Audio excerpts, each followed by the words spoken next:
Noite! Tudo bem com vocês? Mais uma live dando sequência aí a uma estrutura mil e além de uma redação. Eu sou a professora Ana Paula Simão. Estou aqui nesse momento para falar um pouquinho do desenvolvimento número 2. Então, oi Pedro! Então, eu quero falar com vocês o seguinte: nas últimas lives eu havia comentado sobre a introdução, falei ainda de terça-feira sobre o desenvolvimento 1 e na de hoje eu vou falar sobre o desenvolvimento 2. Deixa eu lembrar aqui uma coisa: o objetivo do meu curso é, acima de tudo, com calma, de uma forma bem estruturada, com profundidade, levar meus alunos ao máximo. E isso é feito com treino, é feito com leitura, e o curso de redação Enem Metamil e Além tem esse objetivo.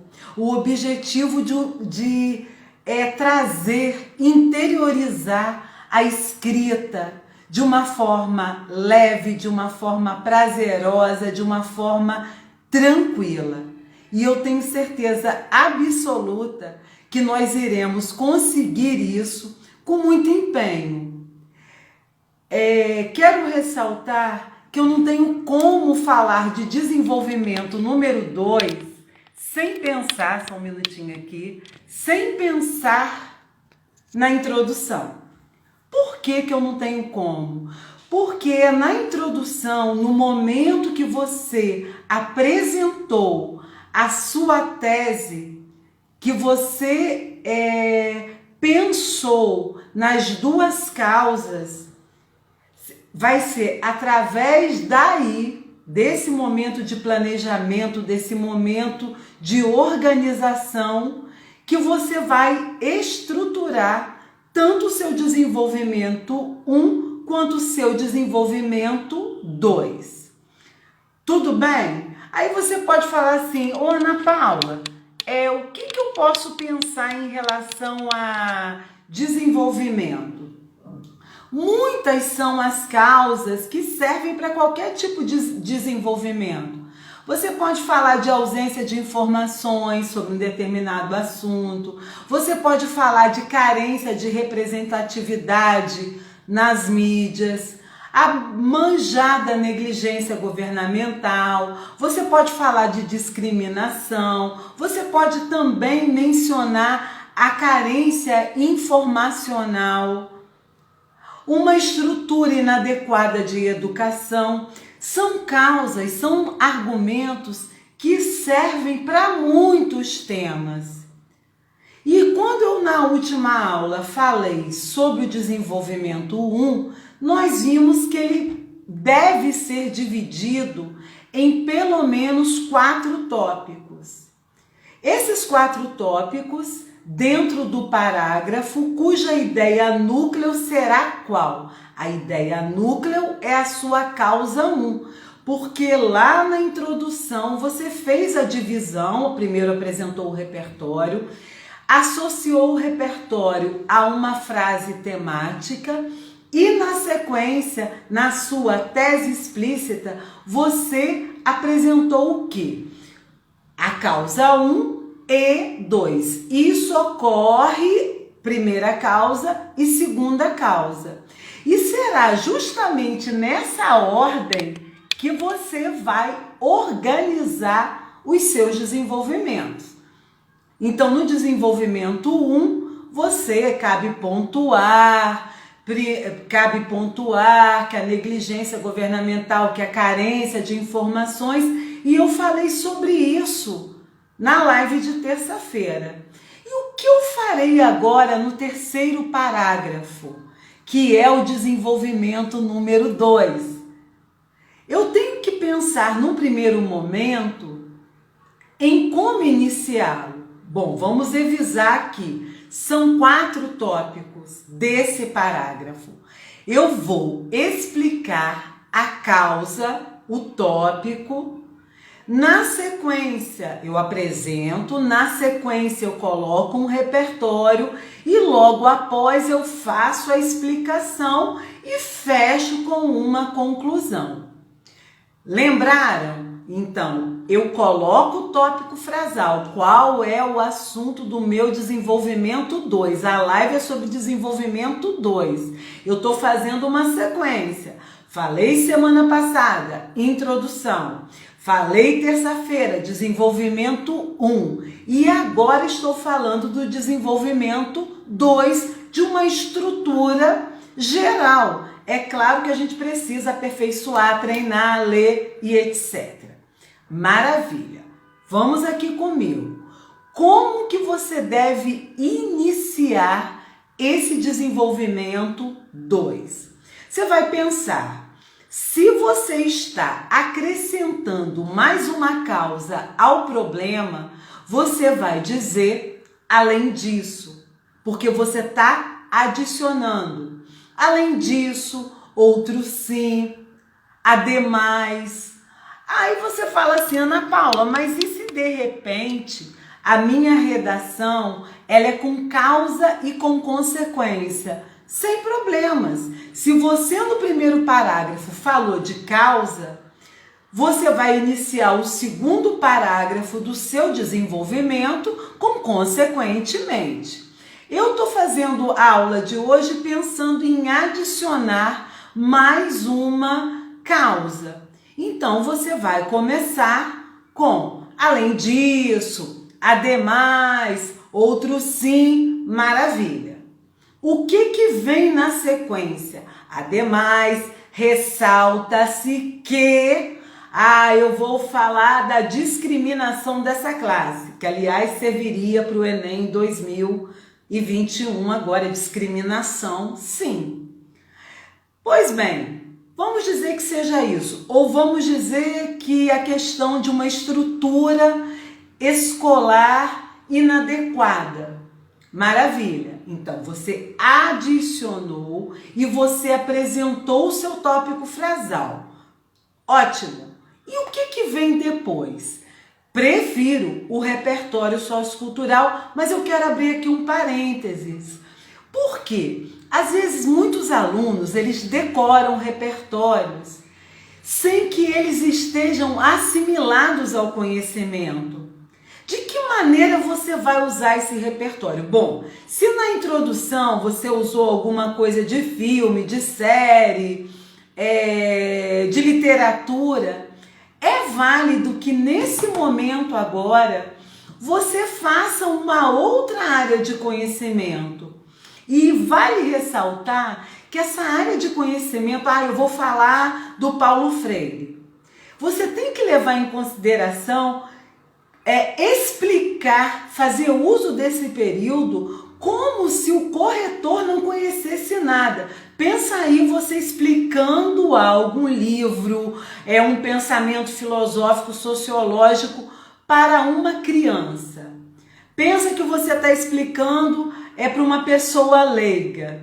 Você tem que ser claro, sintético, porque você não pode ocupar o período todo falando demais, porque vai ter um momento que você tem que entrar com argumentação e tem que apresentar um dado que comprove ao corretor que você sabe do que está falando, que não é apenas algo decorado.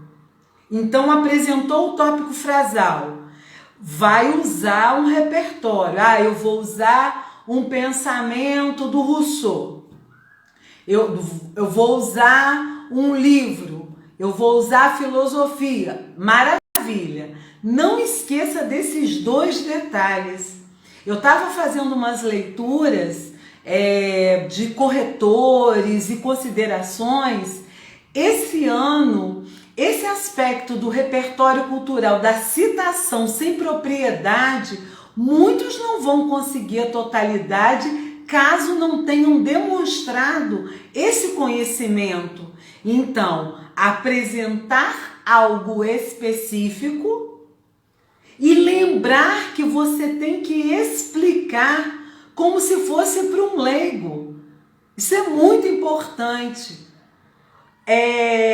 Clareza, ser sintético, fazer uma explicação pensando. Eu estou falando para uma criança, eu estou falando, sei lá, para minha avó que não conhece o assunto, para um leigo. Ninguém é obrigado a conhecer. E isso é avaliado. E eu estou na parte que é o recheio de tudo, que é o desenvolvimento.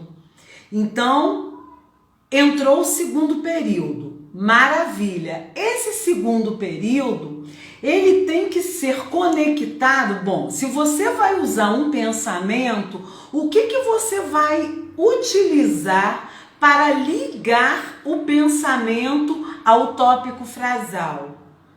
De acordo com, se você for usar filosofia, em consonância com... Maravilha! Ana Paula, eu optei na minha estratégia argumentativa de fazer uso de uma alusão histórica, sem problemas. No período de... Percebeu? Isso tudo depende do que você preparou lá no planejamento. Mas eu estou no desenvolvimento 2. Então, apresentou o tópico frasal, foi para o repertório que seja pertinente, produtivo e de autoridade. E não se esqueça desses 2 detalhes. Explique como se fosse para um leigo. Seja sintético, não pode também ocupar muitas linhas, não. E acrescido a isso, apresente ao corretor uma informação que comprove a pertinência, a propriedade dessa informação para você. Maravilha! Dito isso, eu fui para o terceiro tópico. Ora, não adianta eu apenas demonstrar que eu conheço um repertório se no momento de associá-lo às palavras-chave, à proposta, se eu não tiver o que dizer. Então, você usou lá, utilizou, sei lá,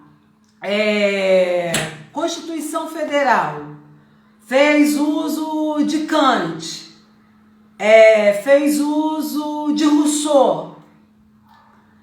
Nesse momento, cabe um paralelamente, porque você entra argumentando, para não correr o risco do seu texto ficar expositivo. Aquelas palavrinhas-chave, elas têm que permear. Eu estou no terceiro parágrafo. Mas se você está falando de invisibilidade, invisibilidade e registro civil, né? Pensando aqui no tema desse ano, se você está falando do estigma das doenças mentais, se você está falando da ausência de democratização do cinema, as palavras-chave, mesmo que parafraseadas com sinônimos, elas têm que aparecer em tudo. E aí, nesse paralelamente, você entra demonstrando uma associação do tema com o seu repertório.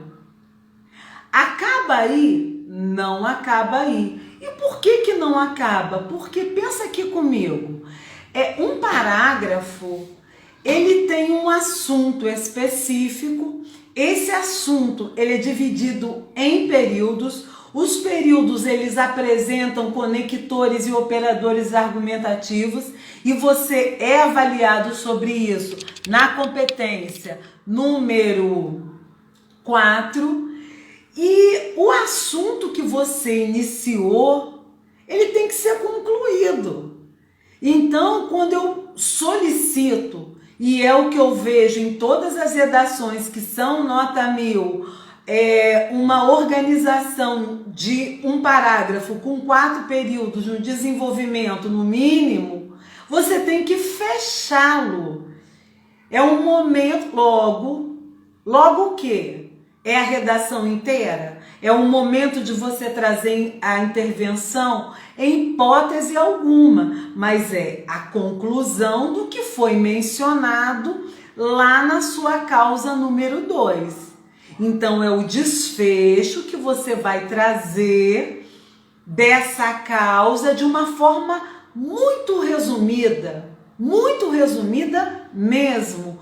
E uma sugestão que levanta a argumentação, que fica muito bacana, é que nesse momento você faça o quê? Que você apresente uma reflexão crítica. É o seu momento. Você é a estrela agora. E aí, poxa vida, você apresentou a causa, trouxe um repertório para fundamentar a sua causa, a defesa do seu ponto de vista, você associou paralelamente, em consonância, analogamente, para entrar aí nesse terceiro período, logo o quê? Coloca uma consequência. Porque se a proposta é problema, se você apresentou essa causa, logo, que consequências negativas essa discriminação, a falta de empatia, a falta de informação, a negligência governamental, uma estrutura escolar inadequada. Qual a consequência disso para o problema que você apresentou? Percebeu? Então, fecha, é um mini fechamento. Meu destaque: fique atento ao número de linhas de períodos e não esqueça nunca de demonstrar que você não está copiando ideia dos outros, que você reflete. Poxa, qual a consequência do que eu trouxe? Maravilha! Na última live eu fiz uma análise de uma redação nota 1000. Estou com problema aqui na iluminação, coisas da live caseira. Eu fiz uma análise da redação Meta 1000, nota 1000, e ela era foi de 2020. Eu li o desenvolvimento 1 dessa candidata, que está dentro dessa estrutura toda que eu estou trazendo aqui para vocês, uma estrutura 1000, porque o meu curso de redação é Meta 1000 e além, e todos os estudos eles vêm em cima disso. Maravilha! Eu vou agora ler esse segundo parágrafo, segundo desenvolvimento, que está no terceiro parágrafo, mostrando cada partezinha dessa que eu acabei de explicar aqui. Então vamos lembrar que o tema utilizado nessa redação foi estigma associado às doenças mentais na sociedade brasileira. Eu analisei o parágrafo desenvolvimento 1, comprovando esses itens. Todos os estudos, somente todas as redações seguem essa estrutura. E todo o meu trabalho é pensando no 1000, é meu desejo, é meu sonho. Eu tenho certeza que eu vou ter em breve alunos que atingirão o tão sonhado 1000. Tá certo? E como que essa aluna começou? Bom, ela tinha falado que os problemas estão relacionados à negligência estatal do estigma associado às doenças mentais da sociedade brasileira, e ela falou da educação. A minha comprovação aqui agora é se essa candidata, isso aqui está disponibilizado no INEP, todo mundo tem acesso a isso. A minha questão agora nessa leitura, e como todos os professores de redação, todo mundo lê. Lê por quê? Porque sem essa leitura você não consegue avançar. Então vamos analisar as partes desse desenvolvimento 2. Eu já sei que eu vou encontrar a educação brasileira como problema. Ela começa, outro sim, conector. É igualmente preciso apontar. Poderia ressaltar, poderia ser destacar. Como ela optou por uma estrutura argumentativa que trabalha com a adição de problemas, ela usa outros sim. Poderia ser além disso, poderia ser demais. Se fosse causa e consequência, consequentemente, tudo depende de quê? Da estratégia argumentativa. Maravilha, ela disse o seguinte: é preciso apontar a educação nos moldes predominantes do Brasil como outro fator que contribui para a manutenção do preconceito contra as doenças psiquiátricas. Perceba, já nesse primeiro período, ela trouxe o tópico frasal e ela não é boba nem nada. Ela já usou uma palavrinha ali para mostrar para o corretor: olha, eu tô dentro, eu não tô voando não. Isso é estratégia. Cada linha, para quem quer acima de 960, 980 mil, tem que ser pensada. E ela já apresenta o tópico usando palavras-chave. Preconceito tem a ver com estigma, fala de doenças. Não usou mentais, mas falou psiquiátricas. Aí ela vai para o segundo período. E o que ela coloca aqui no segundo período? Ela diz: para entender tal apontamento, perceba, isso daí é esse início de período, você pode usar em muitas redações. Ela está demonstrando assim: opa, peraí, eu preciso de conectar a informação que vai entrar agora, com o que eu disse anteriormente. E o que ela vai fazer nesse momento? É justo relembrar a obra Pedagogia da Autonomia, do patrono da educação brasileira, Paulo Freire. Ora, ela trouxe, sim, o repertório. E ela não é boba nem nada, falando de educação, trouxe Paulo Freire. Aí ela continua: na medida em que ele destaca a importância das escolas em fomentar não só o conhecimento técnico-científico, mas também habilidades socioemocionais como respeito e empatia. Eu quero chamar a atenção disso daqui, desse detalhe, no seguinte parâmetro. Lembra que eu disse que era fundamental você trazer uma informação a mais? Ela falou do Paulo Freire aqui, mas ela não... o Paulo Freire. Apenas Pedagogia da Autonomia. Olha o detalhe técnico a mais, por isso que ela foi meu. Ela não só citou a obra, citou o autor, como ela apresentou de uma forma muito resumida. Resumida mesmo. O que essa pedagogia da autonomia, o que ela faz? Então ela vai dizer o quê? Que habilidades socioemocionais como respeito e empatia. Ela trouxe um elemento a mais, técnico. Ela não decorou apenas, e quando ela fala de empatia, para quem tem algum tipo de estigma, ora, isso cabe perfeitamente, e eu já sei tranquilamente que ela vai dizer que isso não acontece na nossa realidade, por isso é um problema. É fácil deduzir. Uma redação bem estruturada, igual índice, gente. É igual GPS, você sabe exatamente aonde é que vai chegar. E aí ela vai dizer, sob essa ótica, vai fazer a crítica. Sob essa ótica, pode-se afirmar que a maioria das instituições do ensino brasileiras, uma vez que são conteudistas, ela já colocou o problema. Ela disse lá em cima que o problema era a educação.